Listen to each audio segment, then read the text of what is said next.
What's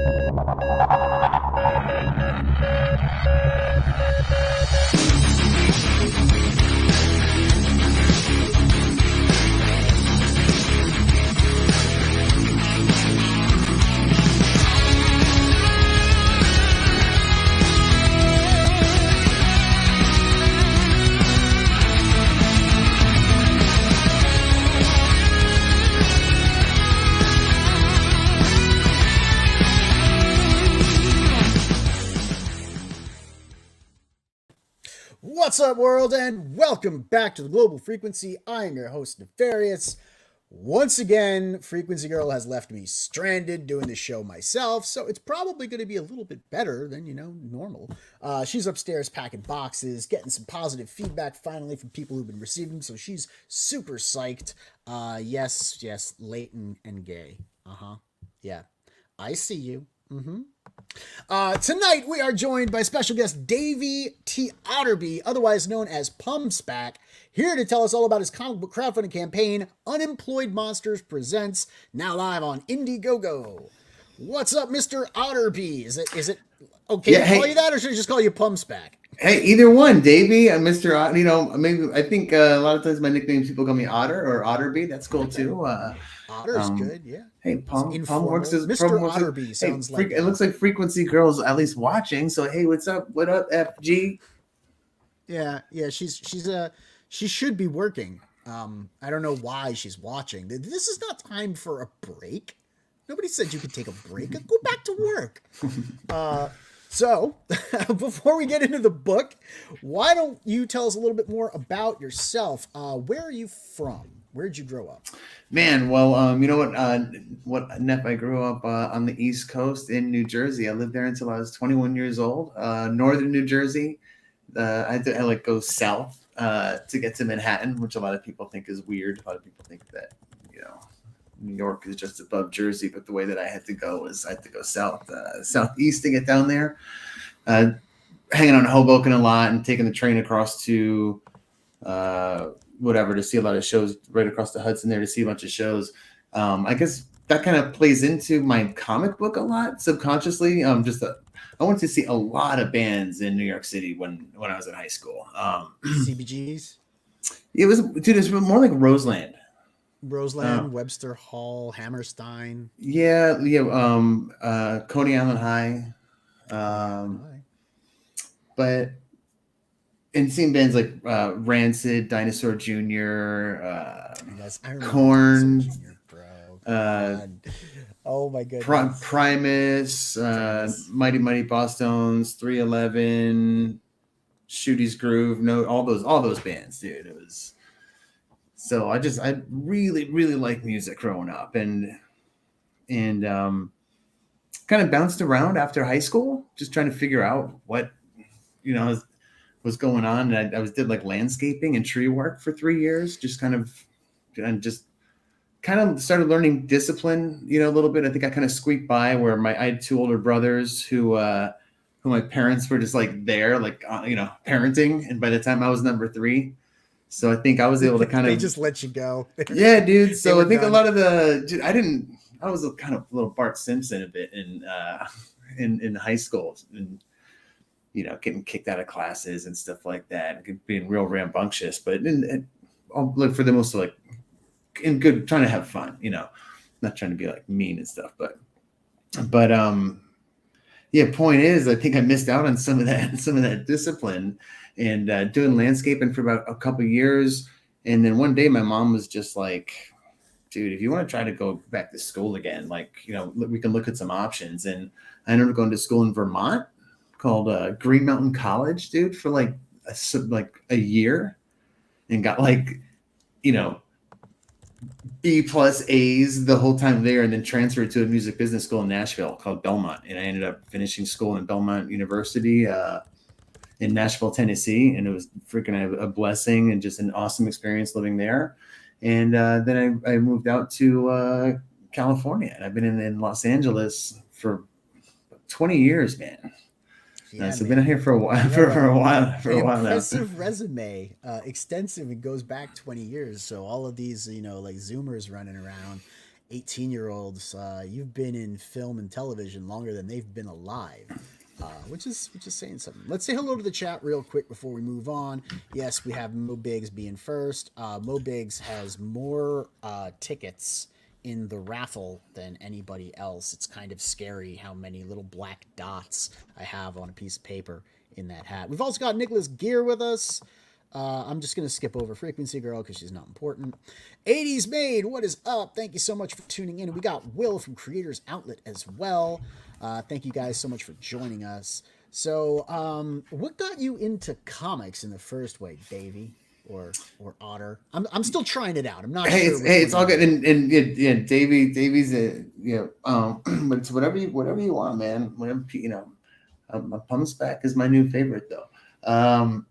Dude, real quick, what does Pum Spak mean? Where does it come from?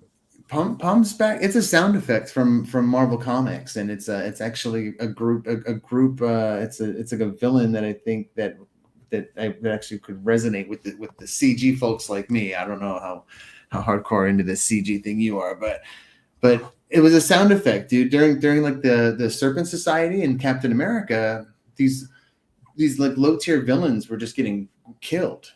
These low tier Marvel villains, were just getting taken out one by one, and there was all you knew was this mystery gun.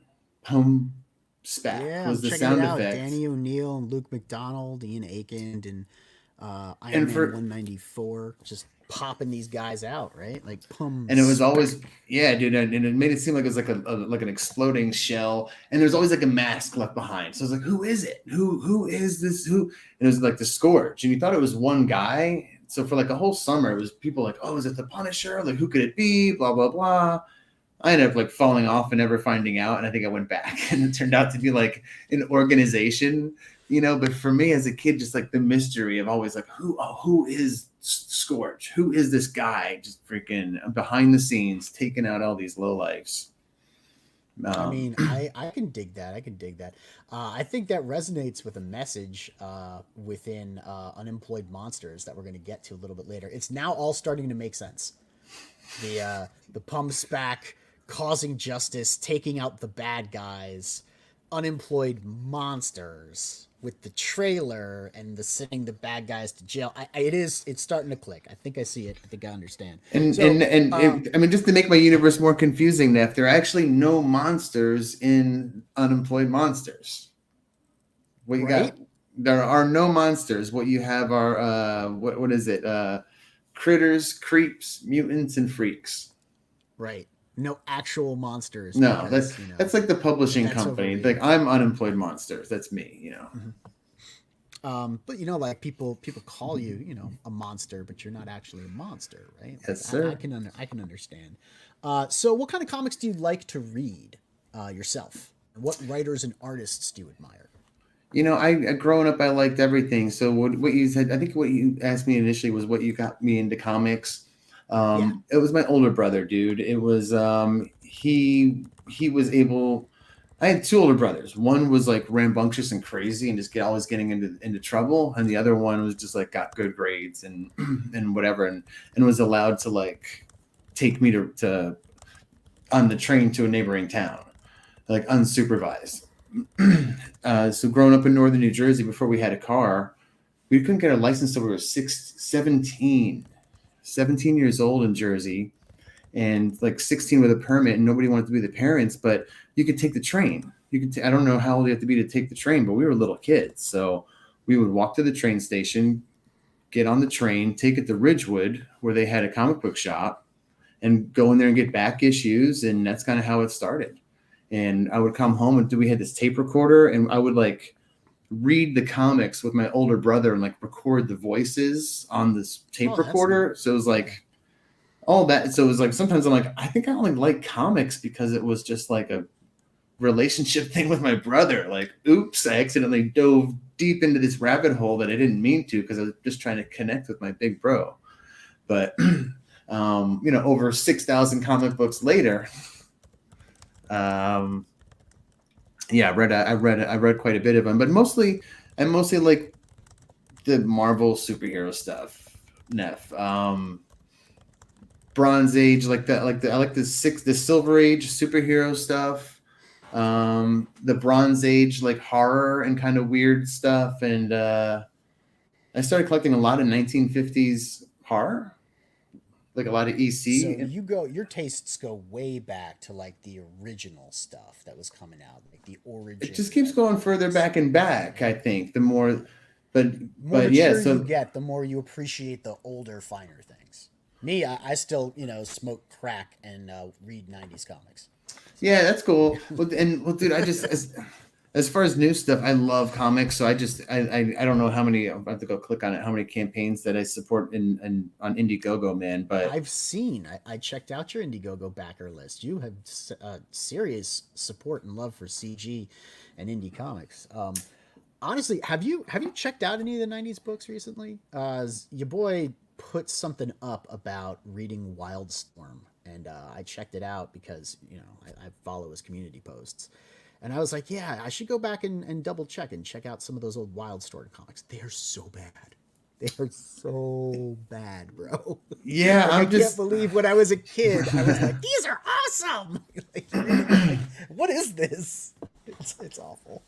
yeah, dude. The nostalgia. I just don't want to give Marvel or DC any of my money right now, dude. I'm just over Yeah. it. And Oh then no, I started. understand that, and I don't watch any of the shows anymore.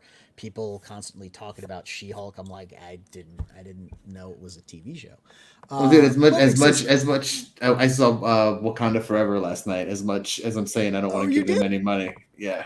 You did? It was what was it like? Did you know spoilers? Give me some spoilers. Well, dude, I don't like. Here's the thing: is I've never fallen asleep in a movie before, until last night. Oh, how late was it? How late was the show? It was the 10. It was late. It was 10. It was the 10:40. So it probably started at 11 p.m. But dude, Okay. I drank an energy drink like in the theater, Yeah. and Yeah. but Just sucked all of the life out of you, and you sat down in the audience. it How felt full was the it theater? the theater was it was like three quarters It was full. It packed. felt full. Okay. There's people going, ooh, ooh. Like I thought, dude, Riri Williams was the least of my concerns, dude. She was fine and interesting. It was just the whole like, oh, we have to. So it was like we have to get her. Someone's like on the other side. We have to capture it. If there were no stakes, it felt super cheap. Every scene was just, it felt like there's only one or two people and they're just talking, lots and lots and lots of talking, no action, and then it would just be another scene with just like a person talking. So I don't know, dude. But the Riri suit was actually cool. She looked like a little mini Gundam or something, you know. But Don't tell me that. It might make me actually want to go see. You know what? I'll wait for like clips to show up on YouTube. it's yeah. They could have done a really cool story to have either Namor and Wakanda pitted against each other more, or somehow uniting. But it was just the Like CG. they could have done a Flashpoint esque scenario where like they've been manipulated, right? Like they're at each other's throats because they've been lied to, or like propagandized, or something to where the land and the sea are at odds with each Yeah, other, or Namor wants to come and drown the earth, and it just so happens that Wakanda's in his way. that would And be like, cool. It's kind of like, dude, it's kind of like the Avatar story, but Avatar, you know what I mean, where there's this mineral that we want to get. But wait, really? Didn't they already do that in Wakanda 1? I don't know, dude. That's basically what it is, though. It's like The outside. vibranium and It's stuff. basically like Avatar. It feels like Avatar, but with whatever. They're coming out with the sequel to that too. It's a I very like those movies, interesting man. I film. like James Cameron a lot. I thought the first one was gorgeous. The plot was pretty rote. I didn't have a huge problem that it was Fern Gully on an alien planet with machine guns. I liked the mechs and I liked the action. Yeah, And the message in it didn't really bother me, but it did get super heavy-handed and one yeah. note at the end of the film. So I'm really hoping that they learned from that. It doesn't look like they learned from that, but I was really I hoping that I they thought, learned from yeah. that. I like the aspect of like of a guy in a wheelchair being able to go in, who can't walk, being able to go into this creature and being like, oh, cool, my legs. Yeah, I thought that was a pretty cool way of doing it too. You know, he Like Sigourney Weaver's like the scientist, and she's like smoking. I'm like, what? Like, okay, okay. It's like, she's been in some great roles, man. but I really like watching. it's like such an obvious way to be like, she's reckless. You know, she knows better, but she smokes. So, if you don't read a lot of Marvel or mainstream books, you read mainly indie books. I saw, like I said before, your Indiegogo profile, and you've backed a lot of familiar titles. Are there any that you have found particularly noteworthy in the past year? Dude, I really, really was surprised by how good Viking Wolf was. The Mark Polton one. It was really like, it was just really funny. I just feel like whoever was drawing it or whoever was writing it had fun while they were doing it. Because when I was reading it, I just, dude, I have mine sitting right here. Dude, It's a nice feeling book, you know. the scene when the girl wakes up the next day and he's like, the boyfriend's like, what happened? And she's like, she clearly had slept with him while he was in werewolf form. You know, she's like, there's a I love joke in that. there. Yeah, there's a joke in there about, it's so funny, man. It's good action, I gotta say. Like the book has a lot of really good action in it. So Viking No. Wolf, anything else that stood out? Roach balls. I really like that one a lot. Yeah, that was a sleeper hit. People were sleeping on Rich Ayala. I tried to warn him. I was like, "Yo, get this book." Worked a little bit, you know. I think he caught some wind in his sails, and people paid some attention to him, and got bought into that book. And man, I'm so glad that they did and showed him the love and support that he deserved, because Yeah, that and book was really, you know, something else, all done by hand. He had to cut the frames out and rearrange them and stuff, and if, like, you know, he was coloring, like, I can't believe the way that he made that book, right? Like, that just blows me away. that's another one. Yeah, you can feel the love, man. And I think the format that he picked is great for that book as well. Both Yeah, of those books, fat. both of those the books that I picked are like large. Like, Yeah. No, I agree. My book's 9 by 12, same size as Rich's. There's something to be said for, like, the really hefty, meaty feeling book. I like, you know, something that folds out. You know, I like big, right? listen Mobius is that gonna fun. take that. It's gonna be a disaster. What's up, Hockey? Thank you so much for tuning in. We also got Dave Brink from Genuine Comics. Thank you guys. What's Appreciate you up, being here. Brink? So I noticed you backed Shinobi Sasquatch. Have you seen the latest update? No, I'm just like, I You don't should go know. check that out. You should go check it out. See what's brewing over What's in going on? the Shinobi Sasquatch page. Give me an update, man. Give me a hint. You know, it's Cal. It's Cal being Cal. I just figured that was gone, dude. I just, Like, you just gave up on it. It's it's like, what's his name? Sovereign. Like, Sovereign's gone. You know, like, we're never gonna get Huerta's book ever. We're never gonna see it, which is so upsetting because that book looked so awesome. Giant robots, man, love them. So, when you're not telling stories with pictures drawn on paper, you're telling stories with pictures projected on a screen. How long have you been moonlighting as a Hollywood production coordinator instead of a, you know, comic book creator? um, dude, on and on. It's like, dude, my career just either seems to go sideways or backwards, dude.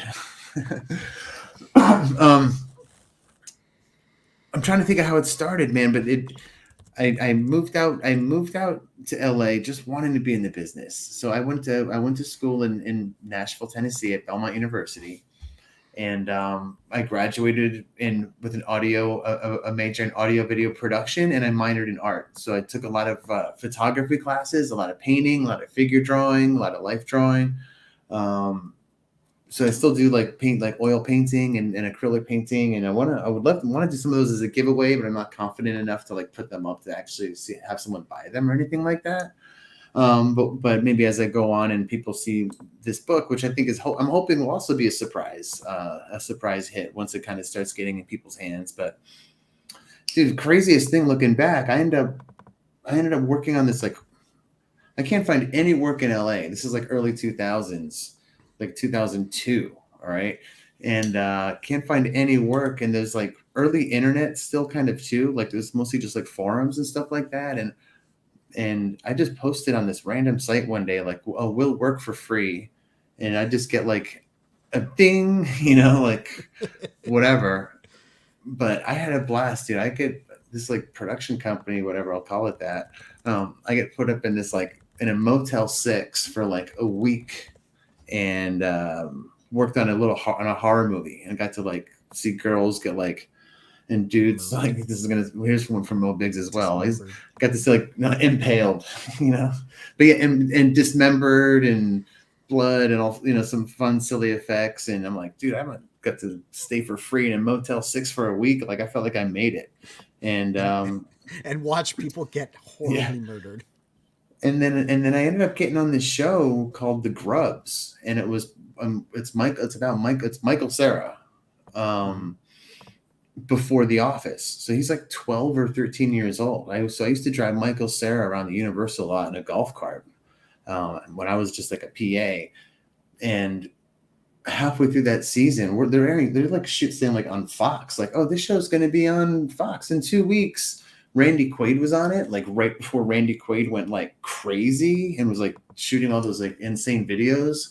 I have some funny stories about him, dude, about like bringing him as his wife having him on a strict diet, and I'm bringing him a steak, and she's like, what is that? And he's like, oh, I ordered the salad. Do you know this? Like I'm getting, like, dude, it must have been a mistake. It wasn't me. Yeah. He didn't like know he was going to show up. He didn't know she was going to show up. But the producer there kind of got another show and another show and another show. So I got to see a couple really cool, mostly just failed sitcoms and pilots on the Universal lot, the CBS, Paramount. I got to work on every lot in town, and I'm just so blessed and so fortunate. You were at NBC, you were at Fox, you were at VH1, Three Ball, Warner Brothers, HBO, Rough Draft Studios. I'm familiar with them. Bento Box Entertainment, that's a new one. I think my favorite listing in your tapestry of experience is Weekend Hustler, working at Lyft for, man, or 1 year and 1 month. I love the title. Like there's associate producer, production manager, design coordinator, Weekend Hustler. I need to go work for Lyft just so I can slap that on my resume, because it is just the coolest thing. Hey, you got to do what you got to do, man. Right. So, so it's, listen, I as much as I enjoyed working on Rick and Morty, for 3 seasons, there's so much time in between that show where you can't just always stick around for work, So, just this past week, I was making a decent rate just for driving a van, but I was working on a reality show in the transportation department, just driving a van with I can't say much more than that until the show, I guess, airs in like 3 or 4 months, dude. But with talent on board, musical. If you're into K-pop, you'll really like this show. So Mo will hate it then. Okay. Let's say hello real quick to Amanda B. Thank you so much for stopping in, as well as 24 Eyes and Noah NTM Comics. He says Pum Spak reminds me of yeah. How do you do, fellow kids? I got the sweatshirt. I got the sweatshirt on, dude. Shoot. We've also got Eric Grant with us. Thank you so much for joining us, Eric. Glad to have you. Always a good time. Yeah, you've got some familiar credits going all the way back to 2003, right? I think you're, from what I'm seeing here, like your first major work was on Lunchbox Chronicles and a TV show called Coupling, and then you worked on America's Got Talent and stuff like that. But yeah, yeah. Oh, I'm sorry. Dude, Lunchbox Chronicles is another one that was a sitcom with Steve Carell and Andy Richter and Monica Potter. And dude, I handled Andy Richter worked like, I think, dude, like 2 or 3 days, man. I hand delivered him a check for like $70,000. I hand delivered it to him at his home in Hollywood and Highland. Yeah, I'd like to work for 2 days and make 70 grand. Yeah, that sounds about right. Like, dude, that's a Um, nice flat rate. but one of your more recognizable contributions was as a design coordinator in the art team on Rick and Morty, and since 2017 as an associate producer at Rick and Morty LLC. And according to my spies, you left in 2021 before Rick and Morty, the members of Rick and Morty LLC, um, filed to unionize with the Animation Guild after their voluntary recognition was declined. And the guild has since May, apparently, reached a tentative agreement with the Alliance of Motion Picture and Television Producers. Are you part of that Animation Guild? No, I'm not part of the Animation Guild at all. I'm actually part of. I'm in the Production Coordinators Guild in live action. So it's So you already have some unionization and representation. yes and no. So it's like, dude, times are crazy right now out here. Where Yeah. I didn't think that I was ever going to go back to live action, and that's like definitely a potential again, just from working in there all last week. But I was in local 871 for 6 or 7 years as a union coordinator. One of the bigger shows that I did, which didn't do great, was it was called Kath and Kim. We there was a lot of people will be familiar with the original like Australian or New Zealand version of that show. I don't know what it's called. Sorry, it's called Kath and Kim, but the American version did not do great. But our stars were Molly Shannon and Selma Blair. And it was just really cool working with them. Mikey Day was a new talent on that show, and he ended up going to Saturday Night Live after that. J. Michael Higgins was a regular on that show, and it was really cool working for him. David Keschner, who's on The Office a lot. So that was a really big show, a single camera, a lot of moving parts, and that was a lot of fun to be the coordinator on that. Yeah, Genuine Comics thinks that you're the guy who came up with "Wubba Dubba Dub Dub," Yeah, that's the right. uh, the catchphrase. He's got a bunch of catchphrases from what I understand, but that one's very well known because of the viral video of the kid spurting out asking for Szechuan sauce. So you were talking about live action. From what I understand here is you also worked on the TV miniseries Slippin' Jimmy from Better Call Saul. I liked that show, Better Call The, Saul. Is that live action or did he do that no, animated? that's animated. That's animated. Oh no So way! They animated it. That's awesome. so Neff, here's what happened, dude. So once COVID hit, and all the studios shut down, what everyone realized is that animation was able to continue. Yeah, that So makes sense. Yep. so once all these studios saw that, um, they were like, shoot, we need to have just a backup plan for like if COVID happens again. So really from the inside, what the rumors are that I believe it's like that whole Snyderverse. I mean, what was it called? The Snyder Cut. Like, oh, we're gonna listen to the fans. They had nothing else to do. They had all that.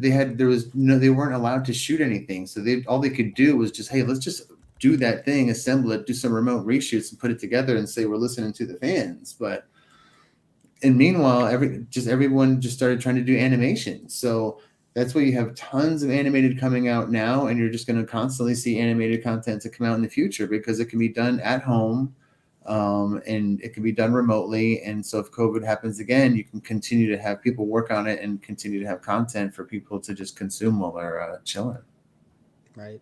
I mean, it's a good way of trying to get around the problem of not being able to work on a lot, right, or on a set or with actors. Actors can do the voice lines themselves in the privacy of their own wherever the fuck. And the animators just get highly overtaxed trying to keep up with the demand for, why can't you just be a guy, do That's your right. thing? You have to draw shit, It's Well, that's probably why the need for some form of like representation and unionization right now, right? Like in the wake well, of I think a lot of the people that you just named are already covered. It's like okay, all the voice actors, all the designers, all the storyboard artists, all of them are covered. It's really just the the poor production animators team. though, yeah, They're depending on where they are, they're covered as well. There's unions for them as well. This new animation, this whole new thing, it's just for the production people. It's just for like the production manager who has to just, deal with all their time cards and who just doesn't feel like part of the crew because he's the only one who's not union, you know. Mo Biggs wants to know, and this is in your estimation, okay?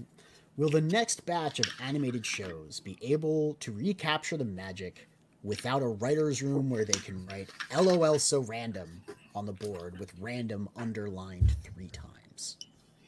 What's the next batch of animated shows? I don't know. I think a lot of that stuff is there you go. There you go. Genuine. It's like if you think comics are political and kind of done and have like had too many quote unquote like SJWs in there ruining things, like animation's done, dude.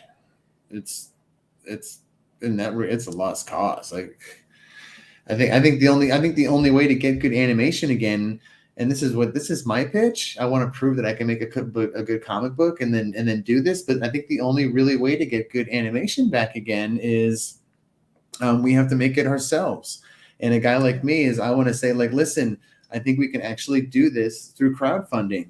And I could eliminate probably millions and millions of dollars just by myself, because what you need someone like me, and this is where we need protection, but you need someone like me who's a design coordinator who knows how to do a design breakdown.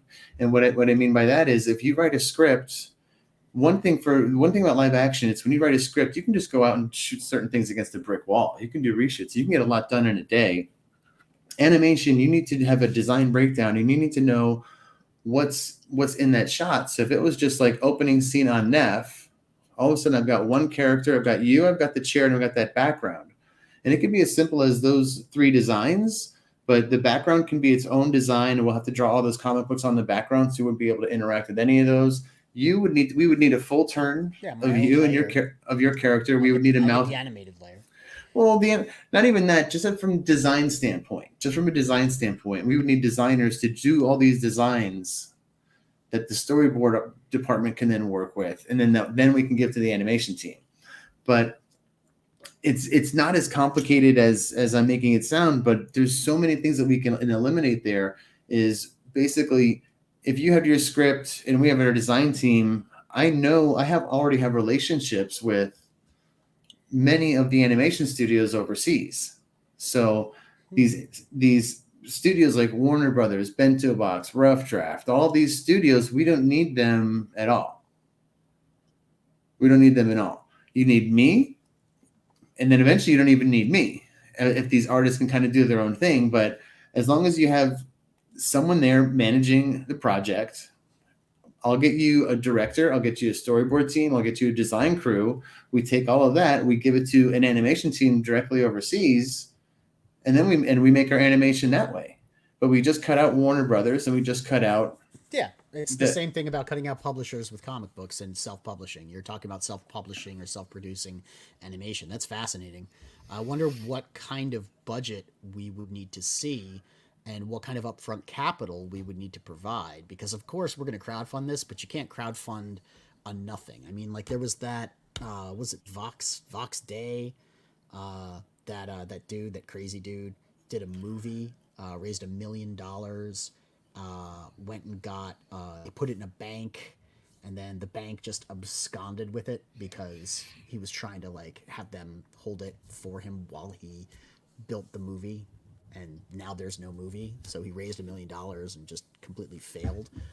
You want to crowdfund, but you have to have capital up front. You're not going to convince people, hey, just give me money and we'll make a movie. And kind of killed it, right? I mean, I already have a storyboard. I already have a 1:30 basically short.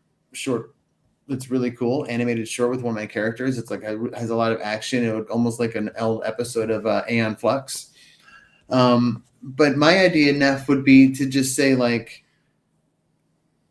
it's costly to hire the design team and the director and to make some really cool boards, but depending on who we can get on board. But I would start saying, listen, initially we're just crowdfunding 15 seconds. You know what I mean? Let's say our goal is $5,000 or $10,000 or whatever we set our goal to. We just say it's 15 seconds. If we can get that to 25,000, then that goes up to 30 seconds, and you slowly kind of try to build it that way. but you make sure you have enough money built in that you can do it. But somebody, I don't want to, whatever, but I think, someone who has a fan base like Ethan who could sell toys and stuff like that. Someone like that could do an animated project like that, where they could get enough people on board where they really break it down and show how by the numbers what it is. But just even to get 15 seconds of something cool would be really awesome, just to prove to people that we can do it, and then go from there. But I'm talking, it would have to be like real cell animation, because Mo was just saying, just Adobe, right? We see a lot of people using After Effects. We see Flash. We see stuff that's like, within the trailers it's kind of handling the load of animation, but we don't see like real animation. This would have to be real. I'm talking about something that would be, I'm talking about something that would be comparable to at least, prime time, like Rick and Morty or Disney, Disney feature. Okay. I'm talking something that would be if we're working overseas, we could compare it to the dreaded A word. Mo, put your hands on your. If you could do it, like if you could do anime fight sequences, that would win. Like, yeah, for sure. I think you definitely could. That would definitely get people interested and excited. Like if they could watch Cyberfrog and Salamandroid crushing, the wasps and having a really cool action scene with like, dramatic elongation and foreshortening, that would probably stir people's wallets to want to contribute to that. But I think my own interest in doing that. So we should talk about what kind of like financial investment you see being required to pursue that level of animation on the crowdfunding side. But speaking of Kids and Monsters, speaking of trailers, or not Kids and Monsters, I'm sorry, Unemployed Monsters, let's take a look at your trailer, because I think that was, when I saw this page, very endearing. And I saw the trailer and it sold me right away.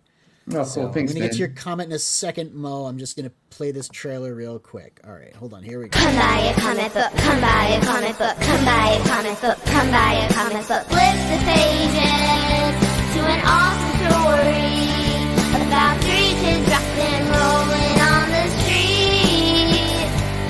Get in the garage and practice till you make something that you love. And when you share it with the world, don't be afraid to go against the evil people with holes in the heads and cheesy music on the radio. Put posters on the walls, rip them down so they can fall.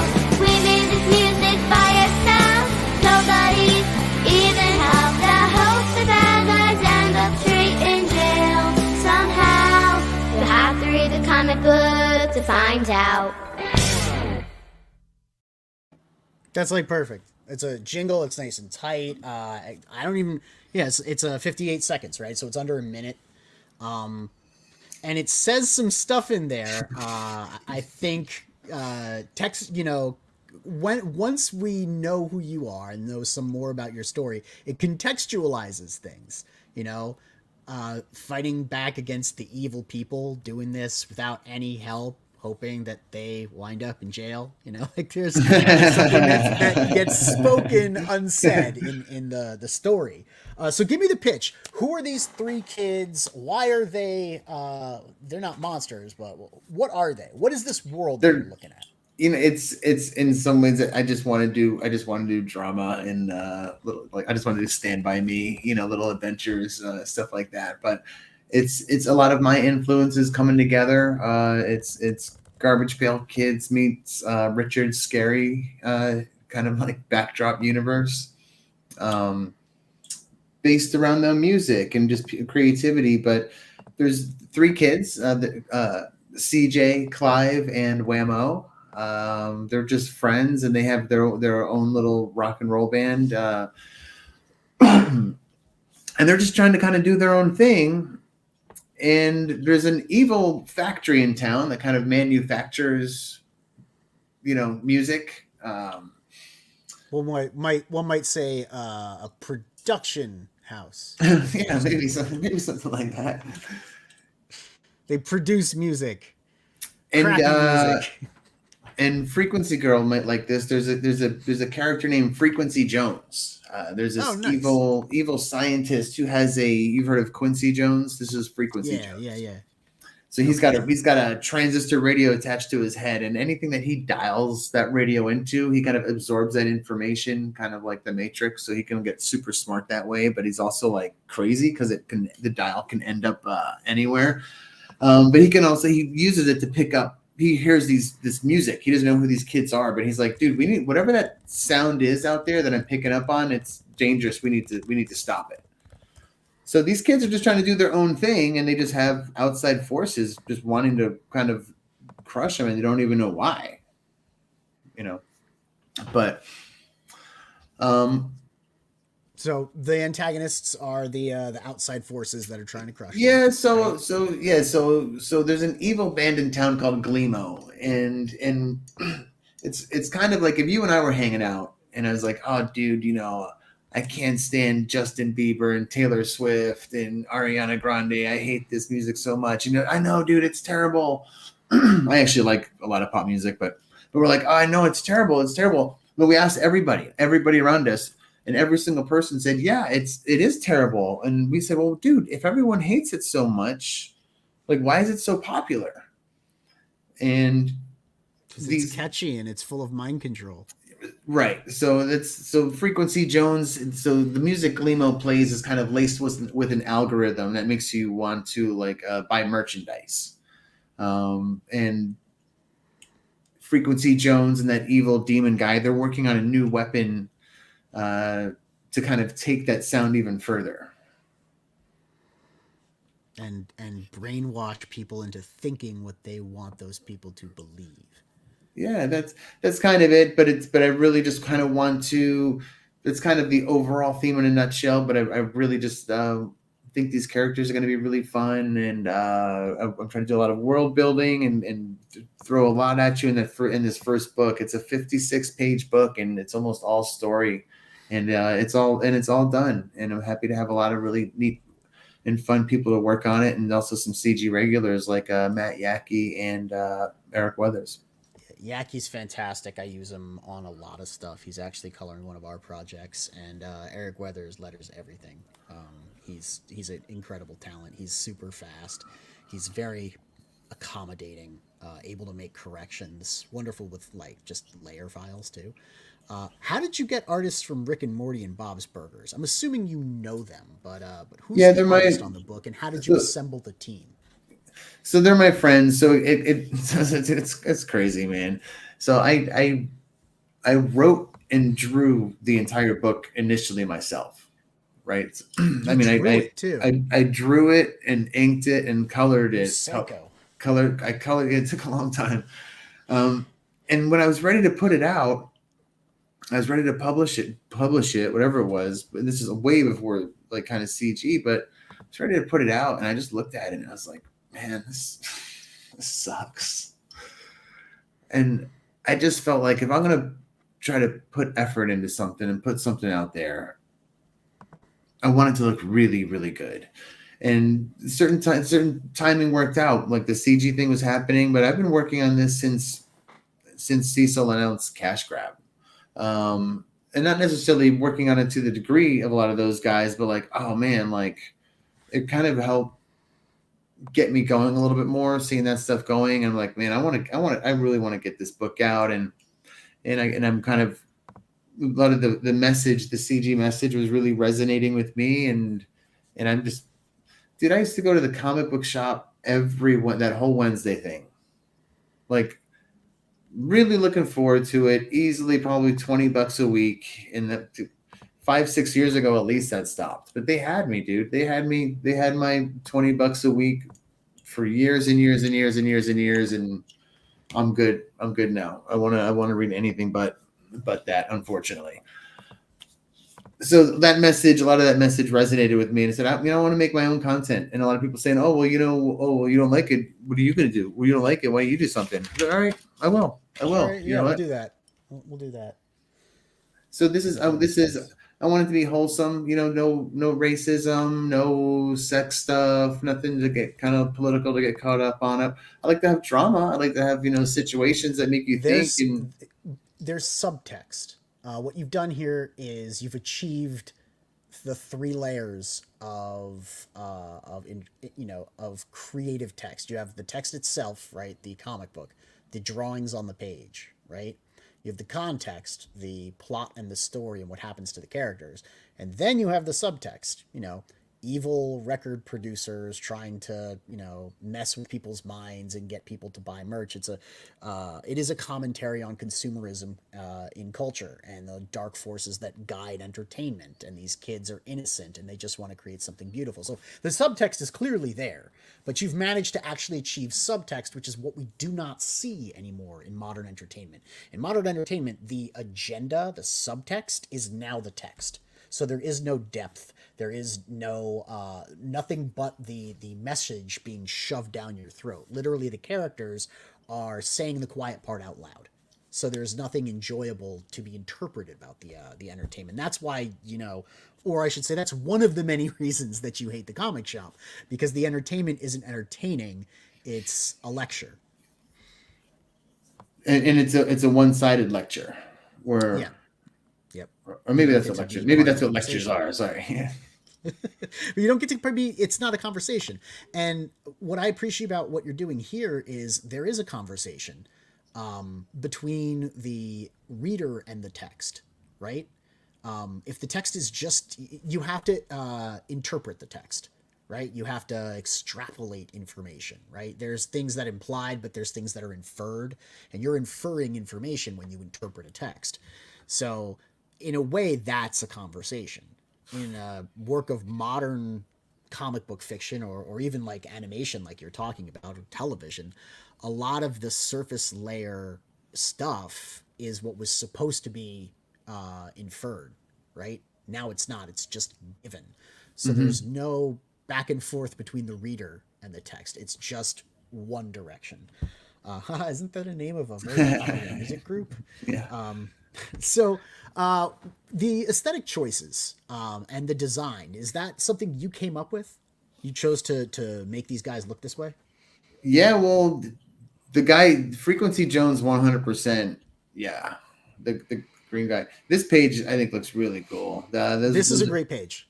I really like this page. I love the way that the oh no, it works as a divider, a panel border. I love how you have a gradient shift between the yellow and then the orange. Is that like the opening page? Yeah, because it has the credits on it. That's page one of the backup of the 8-page backup. Of the 8-page backup story. It's well done. The staging is good. Perspective is like off on purpose, right? Because it's like wacky and cartoony. But it still feels like it's based on Well, it's like the walls do this, but it's on purpose. Yeah. And it's not jarring. It's just odd enough. Do you remember Real Monsters? Yeah. Like it feels like that. It feels like something that's just off on purpose. Cool. I like the dumpster with the trash. It looks like he's kind of a critter living in there, right? Yeah, man. Oh, for sure.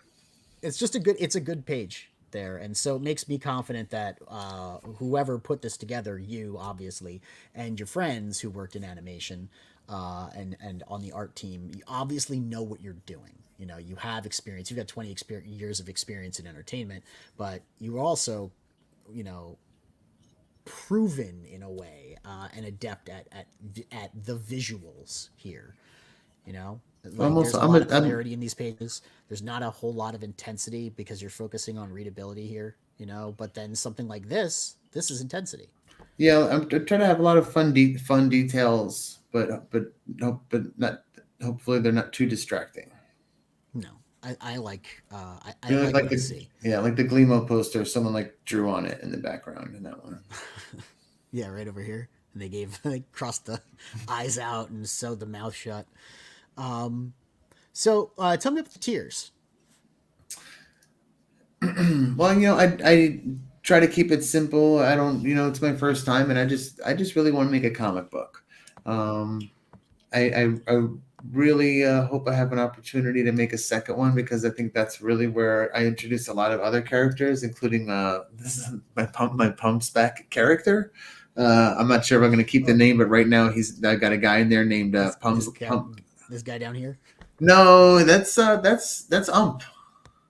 Oh, That's Ump. He's cool. But he is a character. Ump is a character himself. He's kind of like my crypt keeper. okay. But yeah, in the issue 2, I've got Pumsley Spackwell is currently his name, but we'll see if we make it there. So Justin Noel is an extremely talented character designer. He's done everything.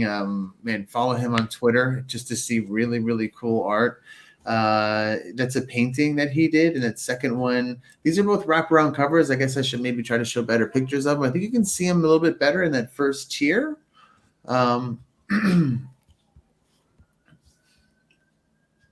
These right here. Yeah, so those are the cover. I'm offering 2 different covers for the same comic. One is just kind of the world on the left, and then the second one is I'm calling it like the villain variant or something like that, and that has the evil rock band Gleemo on front. And that one is drawn by this really good friend of mine. His name is Devin Roth. He goes by Devo, DVO. He's got a really cool Discord channel. He's got I'm actually wearing his shirt. He's got a clothing line called Kid Dino. So if you're just looking for some like fresh t-shirts and apparel and stuff like that you can't find anywhere else. I'm always down for graphic tees. That's my jam. Yeah, and he's got really cool hats. He's got really cool snapbacks. And he's a really good hockey player, and he does like hockey jerseys if you're into hockey. But his stuff is very unique, and you can only find it there, and it's pretty reasonable, man. For stuff I'm gonna like have to get the link from you, because I typed in Kid Dino and I'm not getting what I want to get. I'm getting onesies and children's dinosaur outfits, but I should have known better, right? We got Krager in the chat with us. He says, "Oh, pressing my new shirt and hoodie already. Cool That's Kid Dino. Call service. Cool Kid Dino. Awesome. My bad. Cool Kid Dino. Oh yeah. Oh, there we go. Yo, those are cool. So they switch it out. I'm not gonna shop during the show. Right. They switch it out. They switch it out here and there too, over there. But anyway, that's Devo, and he did the cover. He worked on Bob's Burgers for the first 5 or 6 seasons, so he probably up until that point designed like 50% of the characters on that show, at least. And then you got the Super Unemployed, which is both covers and all the sketch cards. Yeah, so those cards that you can add on one at a time if you want, right? Yeah, I just try to have a little original art tier. So I'm just, other than just offering the comic book, other than just offering the comic book, I wanted to have something else up there, but I'm not expecting anyone to pay a lot of money for my art or anything like that. So I just thought, if all you got is $5, you can still get something pretty cool. I'm hoping. Me. Oh, nice. I added them on. Cool. I backed the main tier, and I was like, "Ooh, sketch cards for $5." I got 2. Like, yeah, they're good. Yeah, they're a good size. They're like the size of Shane's head sketches that he was doing, and they're all original. So every single one will be different. I might throw color on some of them depending on how much fun I'm having with them. But they're all gonna be pretty nice. That's great. Yeah. So then and then I haven't announced any of the tiers yet, but if we get to 5K, I'm gonna extend this for another 30 days. But what I'd like to do is any stretch goals that we hit, I'd like to give to every tier. So if you only back the $5 tier, you'll get a sticker and that's dope. A sketch card, and we'll kind of go up from there. But yeah, man, I'm hoping to get the word out a little bit more and try to do more of my own YouTube thing and all that, but we'll see. So this is your first 30 that you're into? Yeah, it's the first 30. Yeah. Right. Yeah, you got time. You can make it to 5K. You're almost halfway there, and you're only not even just about a third of the way in, you know, you're fine. You're gonna be good. Yeah,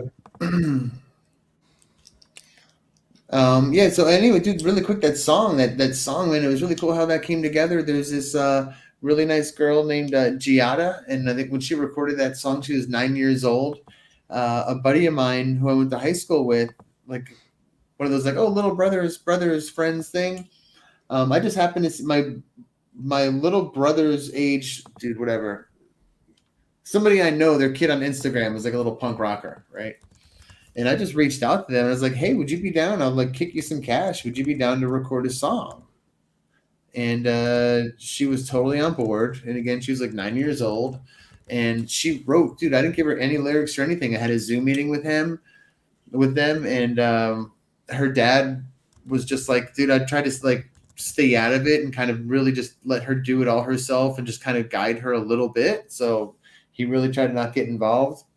And she killed it, dude. It was just everything that I needed to convey in that story, and just kind of spoon feed certain things in a really fun way, and I'm really happy with it. Yeah, Mo Big says that the song worked really well with the trailer. I Cool, respect yeah. that too. I enjoy that. Yeah, and then a big shout out to Dying Days of Twitter. He gave me a lot of elements to work with, and I had another friend in animation who did that guy who's kind of doing all that. Put that together. So a lot of people working on this project. So it's been really a lot of fun putting it together. So I can't wait to print it. Hey, look, it's Armin Nassim. What's up, Armin? Hey, Says, Armin. all. What's up, man? And we're here with Davy, nickname is Davy Otterly, but we're going to call him Otter, also known as Pum Spak, and we're talking about Unemployed Monsters Presents. It's his campaign on Indiegogo right now. So I was going to get to this question. Regarding success in crowdfunding, a common piece of advice I hear all the time is grow your audience, right? But you're a Hollywood producer. You have an IMDb page. You've got 20 years in the industry. You're easily found on the internet. You've had an audience since 2003. So what does the phrase mean to you? What does grow your audience mean?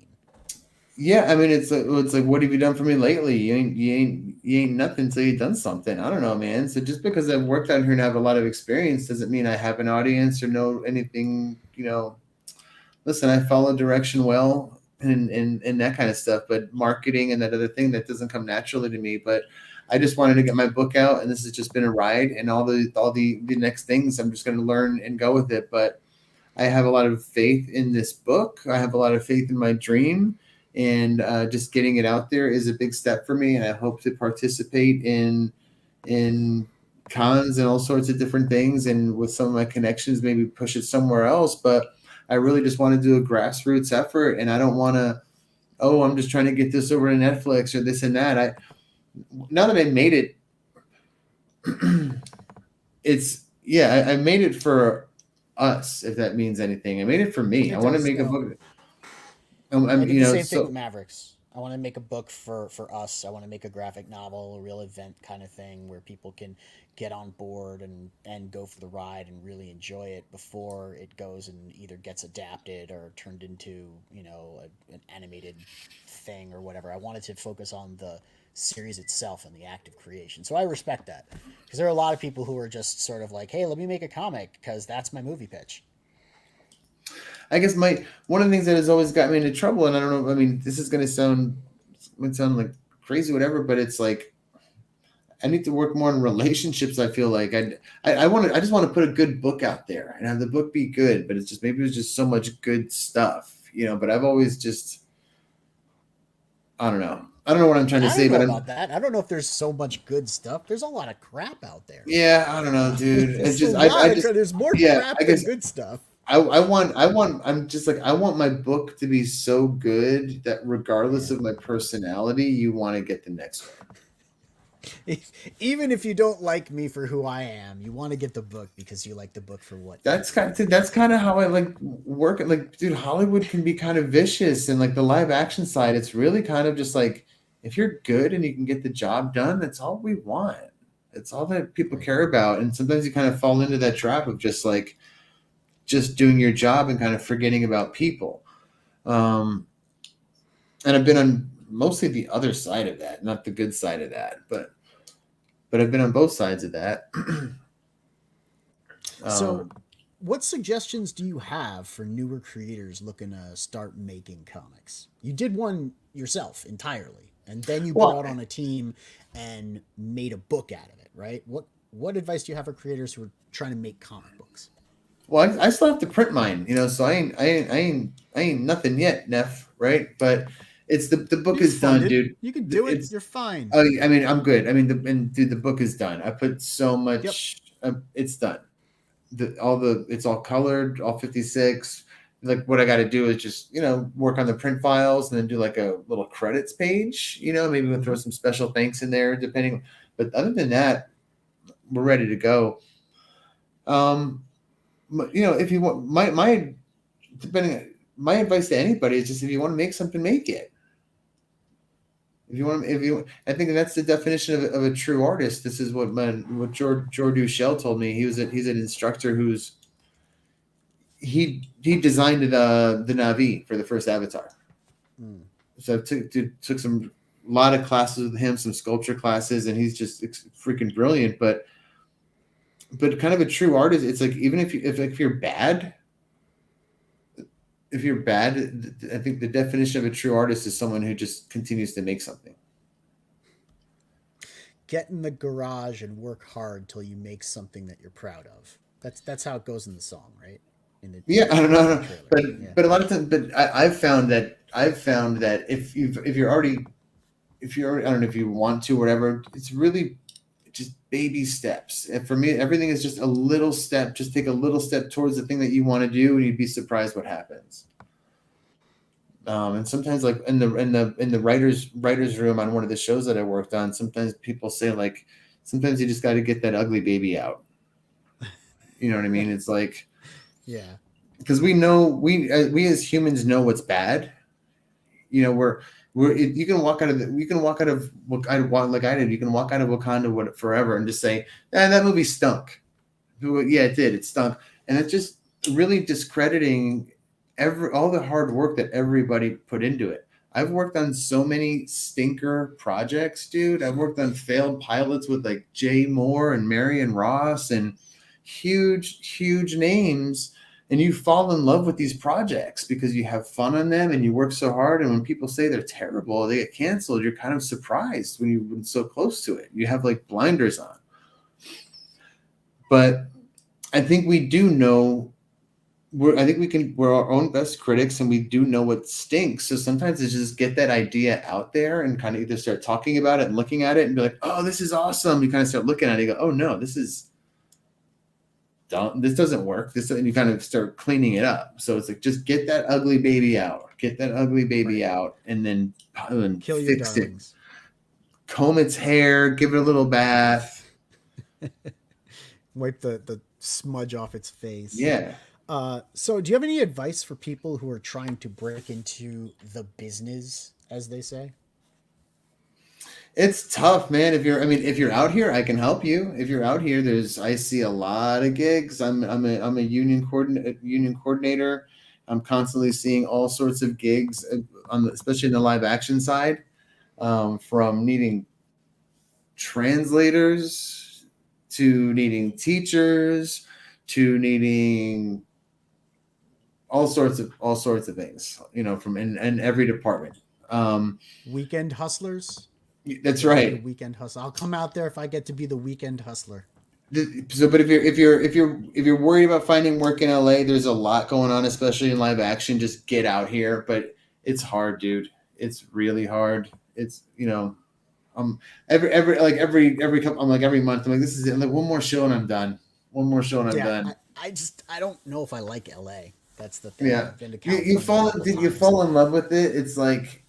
It's Southern California is really cool, and the history is really cool. You got Big Bear, an hour and 2 hours away. So you have the ocean, and you have the mountains, and you have the desert, all in arms. There's so much cool stuff. There's just a lot of the people, I guess, get in your way and your attitudes. But I'm over in Highland Park, over by Eagle Rock, by South Pasadena. There's nothing but families and neighborhoods over here. You wouldn't recognize it from whatever, but. So there's you got to find your thing. But living on the west side by the beach is freaking awesome, dude. Living in mid city is cool. Everyone's zipping around, so it's you start to embrace it. We'll see. The 8-lane highways backed up completely for 5 exits. With the 16-lane road. That's the every time I see that, I shudder. You know what I mean? I don't know if that's actually the way it's depicted in entertainment, but every time I see LA on a poster or in a movie, or when people are talking about the smog and the traffic, it's just like I can't imagine living there. There's a reason this is the first state that they made weed legal.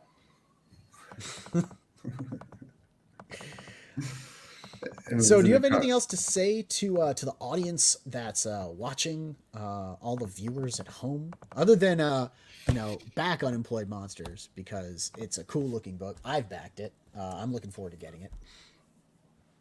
No, I guess what I have to say is, first of all, Neff, thank you so much for having me on. I really, really appreciate it. This is such an awesome opportunity. Anybody watching, please back my book. Could really use any financial support, whether it's just sharing it or just telling your friends about it or whatever. But man, I want to get that book out there. I think it's just really going to be fun, and people are going to fall in love with these guys, and we can turn it into something really big and have some additional alternative content that rivals some of the powerhouses, and continue to make them look our way. But I don't really have anything else to say. I got a softball game after this, so wish me well. I'm playing shortstop in a men's league. Best of luck. It's not an easy position. Best of luck. So I don't want to get my teeth knocked in. But no, man, I'm just kind of rambling a little bit, but I'm just feeling good and so happy to be on this show. We were glad to have you, man. Like I'm very glad to have you. We'd like to have you back. If we're around before you close out, I'd like to see how you're doing again, and check in and see how the campaign went. Okay, man. But I'll definitely be sharing it out. Thanks, guys out there, for hanging out with us tonight, talking to Davy T Otterby, otherwise known as Pum Spak, about Unemployed Monsters Presents, now live on Indiegogo. If you enjoyed the content, guys, hit the thumbs up button. We could use the help. You're always welcome to subscribe. I think we finally broke 550. Go us. Cool. Frequency Girl was really excited about that. And you can click the bell for notifications to find out when we go live next. And with that said, I think we're going to take off and get on out of here tonight. Happy weekend, everybody. Bye.